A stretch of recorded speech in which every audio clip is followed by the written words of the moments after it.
Hoyney, where do you want to start? Your overall observations? Yes, overall observations, like we have done for the last couple of years, on a rolling 4-week period, we will reveal our current top 10 players. This will be interesting in the competition as it stands after that 4-week period. So based on your 100 minutes. So this is our 100x rating system, which allows us for the first time in our 25 years to be able to compare the competition against the competition based on expectation. Yep. Of how you've performed in that position. Because why did you do that? Just to remind our listeners. Because so you can no longer actually compare a Daniel Rioli who plays 100% halfback time to a Jack Sinclair who plays 60% halfback time and 40% centre bounce time. The numbers are a little bit misleading and not actually telling you the correct story, but now we can. So. We'll go down from 1 to 10. No, 10 up. 10 up. Yep. 10 up. Yeah, 10 up. Always count up. Okay, there we go. Build the suspense. So Jack Sinclair sits in number 10. So at the moment, he will be the first player in our rating system for the last best part of 6-7 years, going back to the Dusty and Danger period, to be a top 10 player 4 years in a row if he continues like this. So he's number 10. Bailey Dale currently sits at number 9. 2 halfback flankers. Yeah, 2 halfback flankers. Caleb Sarong probably has the right to actually put his hand up as the best midfielder in the competition. Yeah. He's had a big game again on the weekend. Yeah, so he's 8th in the competition at the moment. I reckon Lee Montagna might be happy with this one. Ben Long comes in at number 7. Joey's commentated the last couple of Gold Coast games, and to his credit, has been all over Ben Long. He's flying at the moment. I reckon he could have taken 1,000 calls on top 10 players, and I think Ben Long would still be waiting to be mentioned. Keep an eye on him this Saturday against North Melbourne in the Barossa and what he does for the next few weeks. As to this bloke, Lockie Ash. Coming in at number 6 in the comp, clearly having his best season. We talk about Movember. If you can't move it in September, good luck to you. Your chance of having success are slim to none. Lockie Whitfield probably gets a lot of the credit. Watch out for this guy if you're an opposition team coming up. This guy and what he's doing with GWS's ball movement game is significant. Dane Zorko again, so he's 5th in the 36 competition. years old and he's 5th in the competition. 5th in the competition. A lot of these players, again, I mentioned that word, Movember. A lot of these players are involved in the ball movement game for their teams. So, so Dane Zorko comes in number 5. I wonder if he'll be in Swanee's office tomorrow looking for a bump up in his contract. He might be knocking on Fags and Danny Daly's door, I would have thought, just to see if he can go around again. Zach Merritt, number 4, like what Zach is doing. That's a big increase for Zach, because last year a lot of people blowing that you didn't have him high. You know what he's doing this year, G? Last year he was high. He was top 50 in the comp. Yeah, top 50. Yeah, but people had him in the top 10. But everyone cries over the fact that we don't rate a player because they're not in the top 10. If you're top 50 in the competition, you're a star of the game. Yeah. So he's number 4 Is it because he's hitting the scoreboard that he's getting a bit higher in the rankings? Spot on. All damage. So this year, 70% of his ball has been won forward of centre. Last year, 40% of his ball was won forward of centre. And I think people with ratings, they struggle to take into consideration missed shots at goal. Well, accuracy is so important. Yeah, but they give the person the credit for winning the ball, getting the ball, kicking the ball, but a missed shot from 20 metres out costs you big time. So the Sam Darcy game against Collingwood was a great example of that. Our rating system had him rated really highly in that game, but not as highly as probably what everyone else was talking about because he missed those shots early in that third quarter. Yes. Which really, knocked him. In a game that was decided by 6 points was, extremely impactful. Really happy for this guy. Took Miller. Third best player in the competition so far this year. That new role, spending a little bit more time forward of centres really suited him. And then this I reckon probably goes with what everyone is talking about at the moment. We've mentioned this before. Riley Tilthorpe, the bearded number 2 in the competition. The one that you didn't get right last week, the Guess Who, you just didn't back yourself. You actually had to go to the confessional after that. Yeah, no, he did. Whitey was just in misery after that. He was so filthy for the next half hour after that. You wouldn't believe it. And then number 1, probably no surprise, Sam Darcy. What's the difference between the two? No, hardly anything. Half a point? Yeah, hardly anything in what they're actually doing at the moment. So, so to have those two as the top 2 Isn't players it extraordinary in the because it's been a long time since big beasts have been as dominant. Yeah, and you got to go back, and we're only 4 weeks in, so there's still a lot to play out. But on this rating system, you got to go back a long way to find a key forward to be in the top 5 players in the competition in a particular season. So for 4 weeks in to have 2, sit 1 and 2 in the comp, is a credit to them. Speaking of forward beasts, one who wasn't as tall as these people, but Dermot's just texted in and said Darcy Fogarty's father was a pro rodeo rider as well. Going back to the topic that we were talking about in the first half hour of the program. I thought pro rodeo would be mentioned on Full On Footy, but that's no, it's just going to slide in. Dermot sent the text in a little bit earlier, but sorry, Dermot, I missed it. But okay, who's 11? 11 is... Because Mike Sheehan always he had 35 people that were 51. Nick Blakey's actually number 11 and Luke Jackson number 12. I reckon Kane might like seeing Luke Jackson at number 12 given that Sean Darcy's 3 halfback flankers in the top 10. Nah, more, I reckon. 3. No, 4. 4 in there if you include Sinclair in there. The interesting one for me is Tuke Miller is that he's not getting nearly as much of the ball, but he's having more of an impact on the game, which is obviously there's a slight positional change with him. Yeah, I think that's interesting, isn't it? That it's just not about how much ball you get. Yeah, and I think disposals have been around for 150 years, and I've raised this to a few people over the last couple of years that if you were starting the game from scratch and working out how to analyse the game from scratch, we would do it totally differently to what we've done over the last 150 years and be looking at damage as opposed to volume. But I get, the volume side of things has been around for 150 years, so that's been the default. But a lot of these guys aren't racking up, massive numbers. Caleb Sarong aside, a lot of them aren't racking up massive numbers. Because that was going to be my question to you. Does it look like in your numbers, I know it's a question without notice, that some of the big ball winners in previous years aren't getting it as much? It feels like some of the numbers are coming down a little bit. Yeah, and that's first topic on the agenda tonight is around that side of things. So I'll keep that there. All right, well let's move on to the first item agenda, and that is what do you value? Yeah, so I feel like this is sort of almost like a topic that we've been owning and discussing for the last 12 months or 18 months. What do you value? What aspect of the game do you value as a team and as an individual? We've discussed this around Nick Dacos a number of times. Correct. So ball use and ball winning. Okay, what side of the equation do you sit and where do you actually value and put your attention to? And we've spoken a lot about, ball movement and Movember, and that's the game. 75% of scoring is related to ball movement, whether that be your ability to shut down opposition ball movement or your ability to be able to, sort of get a scoreboard return off the back of your own ball movement. So if you can't get involved in that aspect of the game, good luck having success. So the ball use side of things, if you have greater damage than your opposition with how you use the ball, this year, you are winning 86% of matches.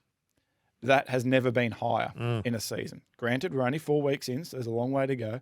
But if you have greater impact with ball in hand than your oppo, you are winning 86% of matches. To put that into context, 10 years ago, 15 years ago, that number was at 75% win rate. Yep. Right? The ball winning side of things, if you have greater impact than your opposition with how you win the ball, this year, you're winning 66% of matches. To put that into context, 5 years ago, where the game was all around contest and defence and just get in your forward half and lock it in. 5 years ago, that was at almost 80%. So it's flipped.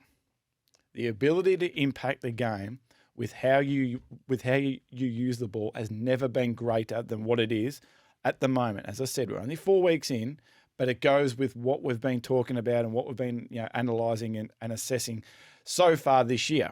So keep in mind, all right, 86% of the time, ball use is going to win you a game compared to 66% of the time, ball winning. So I want to move to 2 individuals that I want to put into this topic. We've mentioned Nick, as you said, Gerard. Why do I think Harry Sheasel is going to be one? No. We'll talk about Harry a little bit later on in the show. We've first, I want to put TDK into this conversation. Does amazing things at times. Tom De Koning.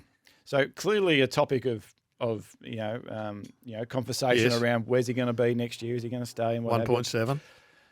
And so no one at the moment, no player in the competition at the moment is impacting the game more with their ball-winning ability than what Tom is doing. Right. Huge tick. Well done. But from a ball use perspective, he's 372nd in the competition. And does Ross know this? And the fourth worst ruckman in the competition with how he's actually impacting the game through ball use. He takes the footy out of the ruck more than anyone else in the competition by a long way.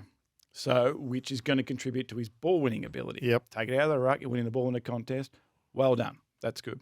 He's taken out of it 24 times, which is 6 more than any other player in the comp. Of those 24 times he's taken out, only 11 times has it led to an effective disposal. And 1 in 5 times, the ball is going straight back to the oppo and going straight back the other way. What are you doing? Yep. Park that to the side. He hasn't kicked a goal in 4 games this year and has only been targeted 3 times in 4 games inside forward 50. So I wonder whether or not that role can change and actually try and get some sort of more offensive returns with what he's actually doing from his ball winning ability. So to be number 1 in the comp with what he's doing ball winning, and then he's 372nd. Granted, ruckmen aren't going to be top 50 to top 100 players in the ball use side of things. But you've got to have more damage in your game than 372nd in the competition. And particularly when you've got the skills that he's got. Yeah, we're all watching him, and you can see he's so combative. He's a contest beast, and you can love that. And then you can see it on the stat sheet at the end of the game: 18 contested possessions, 20 contested possessions, 8 clearances, 9 clearances. It looks good on the numbers side of things, and it looks good in one area of the ground. But we keep coming back to 86% of the time you have greater impact with ball use, you're winning matches this year. That's not helping that area of the ground, of the game. And the other one that I didn't think I'd be putting into this conversation of what do you value is Isaac Rankin. So on the weekend, Rankin was the 24th highest rated player on the ground against Gold Coast in a game that's decided by a point. He had the 3rd most impact of any player on the ground with how he won it. Right? So he's won 18 contested possessions. All of those contested possessions were won at the stoppage. Not once did he win a contested possession outside of stoppage. That's never been done in a game of footy by any player before. To have 18 at the stoppage and 0 outside. Never been done in a game before. As a result of just being so heavily around the footy, ball-winning side of things, 39th on the ground for how he impacted the game with ball use. It's unlike him. In a game decided by a point. Kingy was all over this last year, calling him earlier as to be potentially the best player in the competition. Yep. When he goes down with that hammy at round 17, he was the 3rd best player in the comp. Yep. At that stage, his ball-winning stuff was 25th, 26th in the comp, so still good, had a real impact there. How he used the footy was the 4th best of any player in the comp. He wasn't having a contested possession profile like we've seen not only from that Gold Coast game on the weekend, but from what we've seen from Isaac so far this year.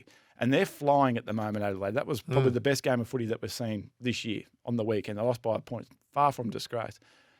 I reckon it's an opportunity as a learning at round 4 to look at this guy who is your best player and work out what do you value. Do we value what he did? Because what he did around stoppage was he was so clean. Yep. He was impactful with how he won it.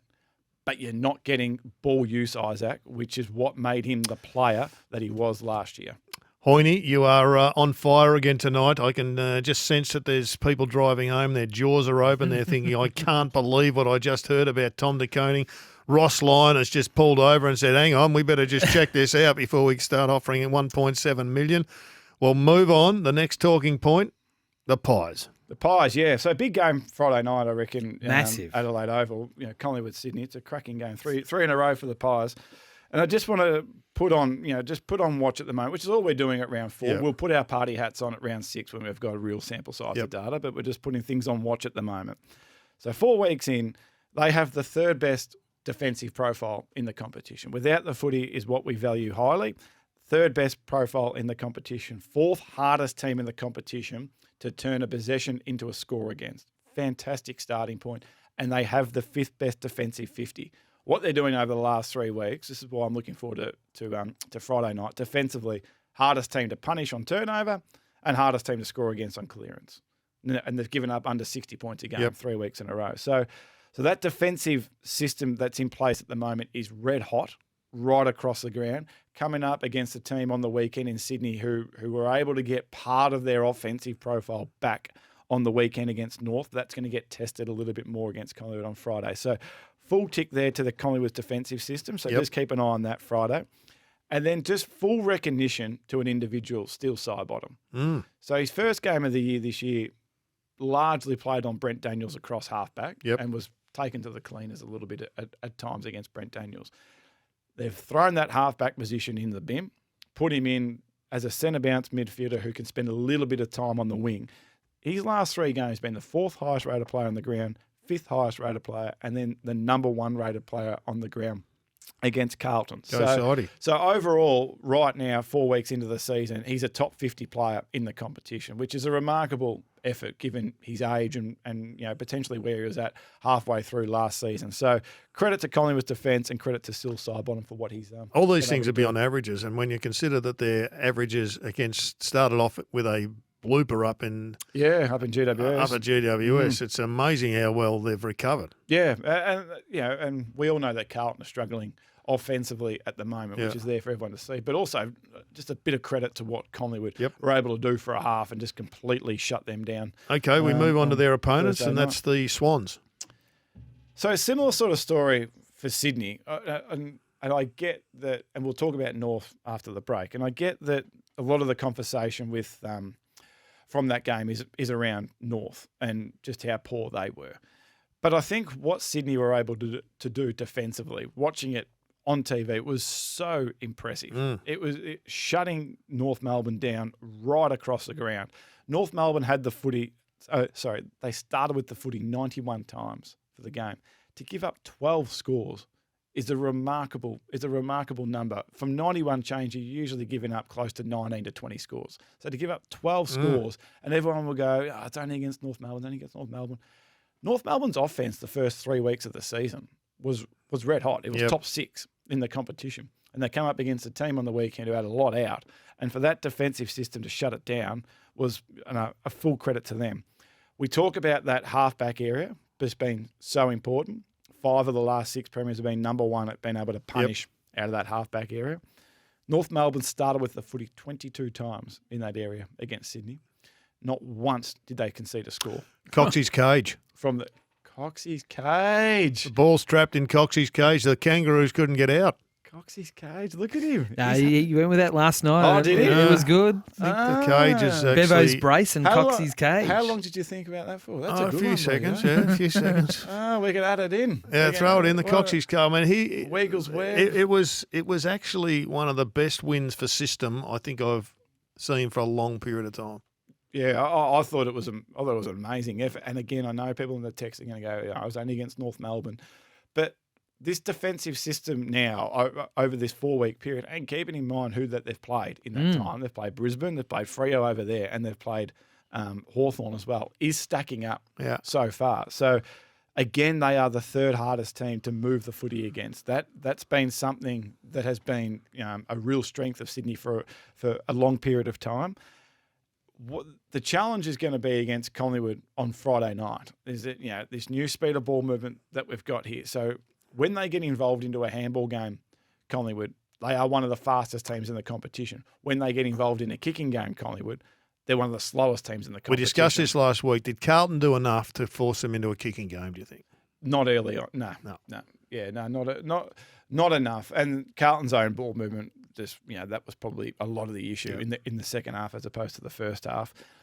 Sydney over the last couple of years have been the slowest team in the competition to move the footy against. So they force you to go slower than anyone else in the competition has for the last couple of years.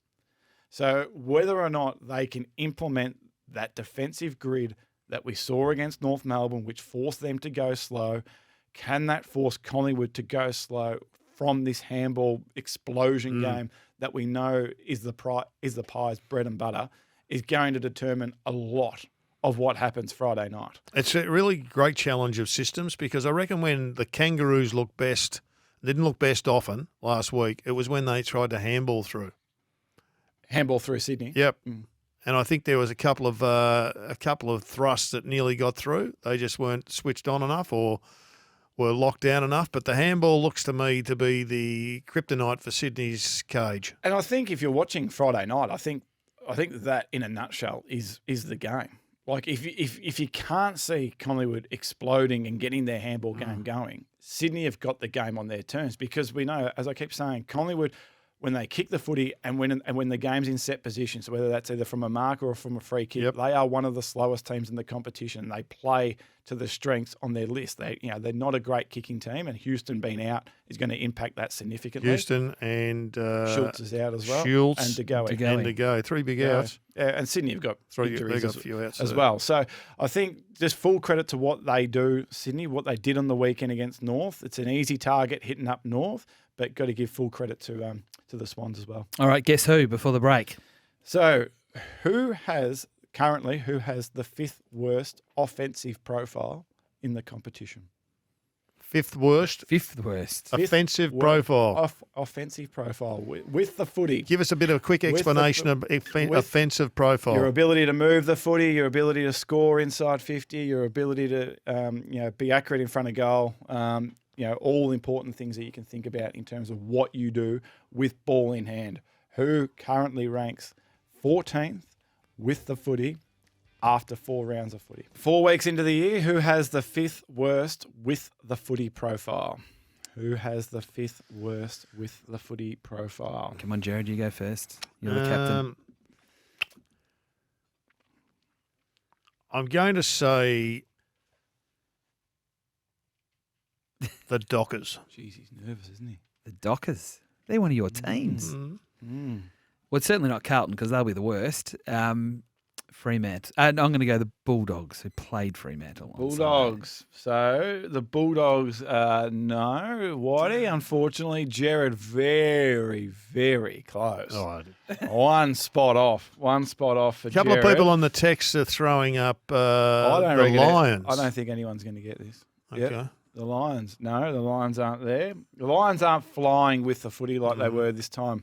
Or, what they were doing last year, but no, they're not the 5th worst. Is there a lot off the text for Geelong? No, Geelong have the 3rd best with the footy profile. So that game Friday, Thursday night, that has the number 1 with the footy profile against the 3rd best with the footy profile. Okay, put us out of our misery.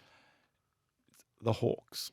Ooh. The 5th worst with the footy profile 4 weeks into the season. So a lot of improvement to come for the Hawks on top of the ladder. So I want to put this on there because well done, Andrew in Collingwood, the only one to say Hawthorn. Collingwood, well done. So, Sam Mitchell, I think Sam Mitchell's trying to inform us all like he does, and I think he's fantastic to listen to. And he constantly is saying, "No, we've got a lot of improvement left in us," despite what the majority of the industry seems to be thinking. Oh, they're miles ahead of everyone else, and they're clearly the team to beat, and what have you. The fact that they're 4-0 with the footy profile of 14th in the competition, as you said, G, is probably a tick. The fact that you can improve on that. What they're doing without the footy at the moment is superb. That's the 2nd best profile in the competition. So defensively is what is getting the job done with them. But just don't get sucked in right now. Again, we're only 4 weeks in. Just don't get sucked in right now to assuming that this team is flying with what they're doing offensively. Their ball movement from one end of the ground to the other is the 4th worst in the competition at the moment. 4 weeks in. It's not what it was at the back end of last year. Their ability to be able to punish you on turnover on the back end of last year was top 3, top 4 in the competition. Right now, it's 15th. Their ability to be able to punish you. That's not going to get the job done as the year goes on. And he knows all this. He's not silly. He knows all this. Their forward 50 at the moment is the 6th worst forward 50 in the competition. No wonder after Oscar Allen. And we talk about that, again, we talk about that halfback area. Yeah. That's what they made their own in the back end of last year. Top 3 in the competition in the back end of last year. They're bottom 7 in the competition at the moment. Hawk supporters, they remind me quite frequently that we spoke when they were 0-5, 0-6, that what they were doing from a ground ball perspective was something that we had hardly seen from anyone in their position. And if they kept going that way, we had hardly seen anyone finish outside the top 6, and they didn't. Last year, they were number 1 ground ball team once the ball left the area. Right, that was their bread and butter. Think about all these smalls and mids and just their ability to spread and whatever. Right now, they are the 3rd worst in the competition. Last year, they had 8 players in the top 70 players in the competition. Right now, they have 2. Nick Watson and, unfortunately, Will Day, who's now out for 3 to 4 months. Yep. So 4-0, take this however you want to take it if you're a Hawthorn supporter or if you're just listening around, how Hawthorn are going. Take it as a positive, probably, that you're 4-0 with this going on at the moment. But also take it that if we revisit this in 4 to 6 weeks and it hasn't improved, and this stays as it is, be interested to see what the win-loss ratio is at about round 10 if it maintains at those levels. So probably a bit of a surprise to a lot of people. Very good, yes, sir. Where was the Dockers? Dockers were 15th. One spot below. That's good effort, Gerard. Yeah, they've got some work to do, though, haven't they? We'll get to them in just a sec. You wanted to go to the Kangaroos. You want to go to Arden Street? Yeah, I want to go to North. So we just talked about Sydney and just how good they were. But on the flip side as well, I wonder if you're a North supporter sitting there and as good as defensively Sydney were that we just spoke about, your ability really to not throw anything at them and challenge them offensively. So speed of ball movement, they are the 2nd slowest team in the competition this year, North. And again, when you say they're the 2nd slowest, can we break it down? Is it people sitting there thinking, not prepared to go and make it up on the way, or is it sideways movement? No, so North. Yep. So there are 3 aspects: the time, how long it takes you to get rid of the footy. They are slow. In that aspect, and then the amount of distance that you're covering from your disposals. They are shorter, taking easy options, and less towards goal than AFL average. So pretty much all of the above. Okay. A lot of other teams have different bits and pieces. North are pretty much all of the above. The frustrating piece would be watching that on Saturday and then watching their other 2 losses against Adelaide and the Dogs. So AFL average, just think about AFL average for speed is 100. Right? Just keep that nice and simple. In their 3 losses this year, they've gone at a speed rating of 75. Right? So to put that into, so that's So you're going at snail's pace, 75. In that one win against Melbourne, they went at over 110 in that game. Yep. So 3 games, snail pace, lose.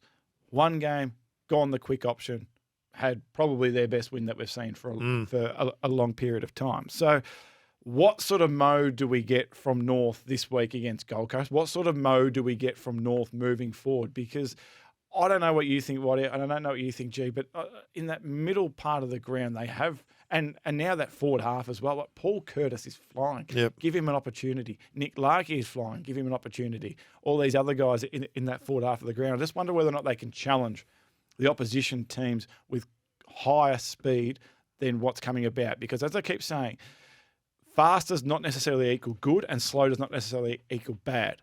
But if the scoreboard returns aren't coming from whatever method you implement, time to have a bit of a look at it. But they're slow and they're super slow. Correct, and they're on the super slow at the moment. And the other player to watch, and you just alluded to him maybe just before the break or whenever it was, Harry Sheasel. Yep. So I think everyone would know. I'm seat 1A in the Sheasel basket. Yep. I was shocked he wasn't All-Australian last year, 11th best player in the competition. Right now, he's rated the 300th highest rated player in the competition. And unfortunately for Harry, and he's probably impacting North's ball movement as well, it's not what he's doing from a ball winning perspective. The impact that he's having in that aspect of the game, dead set the same as what it was last year. Yep. So nothing's changed there. How he's using the footy has gone from top 50 in the competition to 331st. I saw he got a coach's vote. I thought that was generous. He just didn't have any impact to me. Well, the disposal, the stat sheet. Yeah. Again, like the stat sheet looked good for Harry, but you go back and watch, and I keep saying, the ball use side of things, a lot of the time you need to go back and watch on replay the value and what's happening in this aspect of the game. So just, 2 components there to North, both, one at a team and one at a player level. Rightio, we'll probably have a few time for a few texts if the boys can stick them up for us to throw at Hoyney. But whilst we're waiting for that, the Dockers, Hoyney. Yeah, so I think we've spoken a little bit about Fremantle, with their method and what they're going through this year.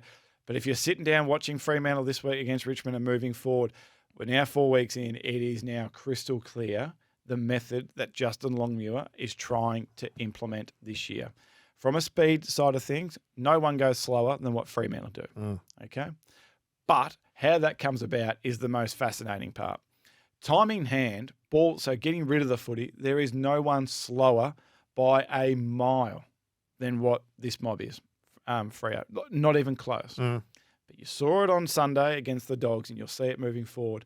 In terms of their aggressiveness and direction towards goal, straight lines. Only Gold Coast go more aggressively and more direct towards goal than what Fremantle do. That has never been a Justin Longmuir profile that we've seen in his 6 years of coaching. Okay. So it's slow with ball in hand, but then it is all out towards goal. So their metres gained by hand, third most metres gained by hand this year. We've never associated a Fremantle footy team as the third most metres gained by hand this year.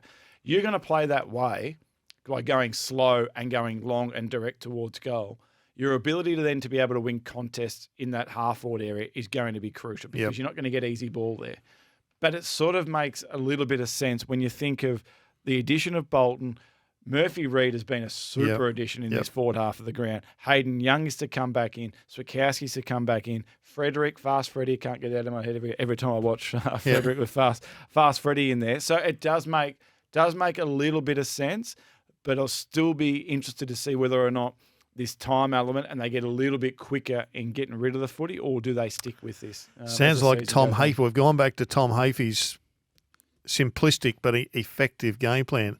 Long kicks, boys, bypass players, run up. That was it. Is that what it was? Just get to the fall. Just get to the fall of the ball. Just kick it into Warwick, and if he drops it, just get to the feet. Let the ground ball players go to work. That's it. The other thing too, I'd like to see with Fremantle is, can they still move the ball quickly and direct late in a game when it's all right to do it in the second quarter as they did and they looked unbelievable. Did you think when the game were looking for oxygen again?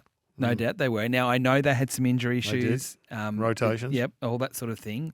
But I reckon they got real safe late. But they were slow in the third quarter before the injuries came on too. Yeah. They went at a incredibly slow pace in the last quarter, but as you said, you could understand that. But it was already going slower, a lot slower. Pre-injuries were happening too. Okay, a quick look at the Gold Coast before we take a break, and then come back with who did they miss? So I think we talk about ball movement and the ability to be able to score out of back half, and that being so important. What Gold Coast are able to do is what we've seen from Hardwick, 17, 18, 19, 20 of Richmond.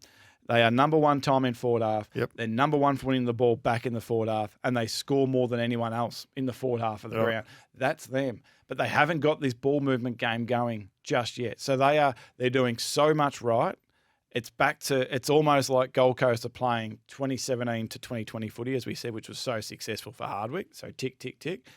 Round 4, still areas for improvement, which is the ball movement side of things. So they are, So they are one of the lowest scoring teams across halfback in the competition at the moment. As I keep saying, 5 of 6 premiers have been top 1, top 2 in that area of the ground. So they've just got a little bit of work to do there. But in terms of playing territory forward half footy, which we've known from the Richmond profile for a number of years, Hardwick has got that absolutely down pat right now. No one plays that aspect of the game more and better than what. Are you concerned though that that's not going to win them a flag because it's 5 years ago footy? Yeah, I would like the ball movement side of things to. I like the Movember to sort of move itself up to Queensland. We're in round 4. And you think back to Richmond in 17 when they won their first flag. Yep. The ball movement side of things did not come until late in the year. They got this aspect right, and then the ball movement side of things came towards the end of the season. Hoyney, who did they miss? So we go back to Thursday night. Dan Houston, typical Dan Houston game. This didn't get a vote from the coach, the second highest rated player on the ground. Just did everything. Yep. Well, like he always does. He's going to be a big loss for the Pies the next 2 weeks. Coaches don't vote for anybody who gets suspended. That's done. Is it? Yeah, that's a rule. Are they the rules? Okay, fair enough. Next. Yep. So pretty topical this one, but Christian Petrarca, highest rated player on the ground. Christian on Friday night against Geelong didn't get a vote. Well, no wonder he was upset at the end of the game. Yeah, absolutely. So, yeah, no, 21 disposals, 2 goals, a lot of contests forward of centre. So I thought Christian was superb. I like this Friday next night. one because I think he's underrated. He is. James Peatling. Surprised he didn't get a vote from any of the coaches. That was his highest rated game of his career. Yeah, very effective. And clearly the highest rated player on the ground. And his ball use, no one impacted the game more than what he did in a 1 point game. I thought he was fantastic there, James Peatling. Isaac Heaney, you talk about disposals, Whitey, and the damage that comes from it. So second highest rated player on the ground from only 19 disposals for Isaac. Come on, Coxie. The way that he used the footy was back to what we saw from Isaac last year. Right. He's had a very slow start. Only one game. Keep an eye on him this Friday night. Do we get to see him back to what he was? Tags have been last impacting year? on a lot of the guns. Heaney's been dealing with tags. Dacos has been dealing with tags. Yeah, that's hence why you see none of them in the top That's 10. right. So there's tonight. a text that's just coming from Nat about that. Does copping heavy tags factor into your equations doing the stats? Well, it factors in the output from that individual, which then reflects in the rating. Then They don't get reflects a in their tax overall or rating. anything like That's why that. the Brownlow medal is so wide open because the tags are bringing the obvious choices at the start of the year way back to the pack. Correct. And then the last one for who the coaches missed, Sunday night, Ed Richards. He was unbelievable. Superb. Third highest rated player. See All-Australian on at the moment, ground. Hoyney? Didn't get a vote. He would be in the conversation. I don't think he would be All-Australian, but he would be Very in the close. conversation. The way he was able to impact the game, we got him as the 42nd best player in the competition right now. So probably not G, but he might be in All-Australian squad conversation. I'll ask this for question before Ed. Kane comes in. Would you re-sign Tex Walker for one more year right now? The way he's playing at the moment, Yeah. he's playing superb footy. Yeah, okay. at Kane? the No. moment. No, Kane said no. We say yes.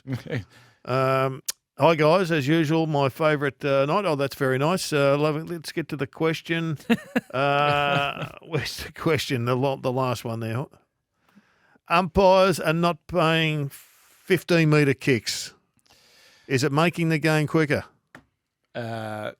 Umpires and me, Gerard, we don't. No, I think it's a very good question. They're saying play on, not 15 play on. So the ball's continuing to move. And as Mark says from Carrum Downs, who sent the text, it's 12 to 18 metre kicks that are not being paid. That's right. It's a very good observation. A good threshold there. Nice work, Mark. MDP from the week. Yep, from most the week damaging. just gone. So Caleb Sarong, highest rated player of the weekend, as we said before. Absolutely in the conversation as the game's number one midfielder at the moment. No one impacted the game more through how they used it than Jesse Hogan. 9 straight. Unbelievable. You're gonna be, from 10 kicks. Yeah, you're going to be up there. What with, rating did he get? He was 10 coaches' votes. Yeah, I think he was pretty close to 25s? 25, I think. So ball winning again, Caleb Sarong. He was phenomenal. And then I like this when it came out. No one impacted the game more through their defensive actions than Mac Andrew. Right. So well done. That's probably what he was speaking about, just how good his defensive game was. Didn't matter that he just shinned the bearded beast in the head. Has Finn Callahan's game been impacted by Tom Green's return? Yeah, so I wouldn't say impacted by Tom Green's return. His game round one was superb, but we haven't seen him play at that. And to be fair, we haven't seen Finn play at that level other than that Collingwood game. Is that a few taggers, not last week, but preceding weeks? Yeah, so he's going well. He's still a top 50 player in our rating system, but hasn't been at the level since round one, which is very hard to get to on a consistent basis. That text coming in from Brett, and we should say Ethan also said the Hawks were the 5th worst. 5th worst. So he got that as well. So we had 2 correct. Can I just give a bit of love for my gem? So Sam Laylaw. So on the weekend, 24 disposals, 14 contested possessions, 10 score involvements, and 2 goals. Youngest player ever to do that in a game of footy. So is that a triple? Well done. Well, it was a quadruple. A quadruple. A quadruple. So well done to Sam. He's flying. And then the Carlton as the horror. 10 points from turnover, their fewest in club history, and the first time in their club history where they have not scored once from their halfback area on the ground. Well, they keep thinking Snake Baker's playing for them. Long bombs to Snake went out years ago. I was going to ask, who's Snake Baker? He used to be a legend for North Melbourne. You haven't heard of Snake Baker? Never heard of him. Long bombs to Snake. Against the Hawks in a grand final. Look up the history. Tell me, will he swing the axe, Vossi? I would have thought he will swing the axe this week against the Eagles.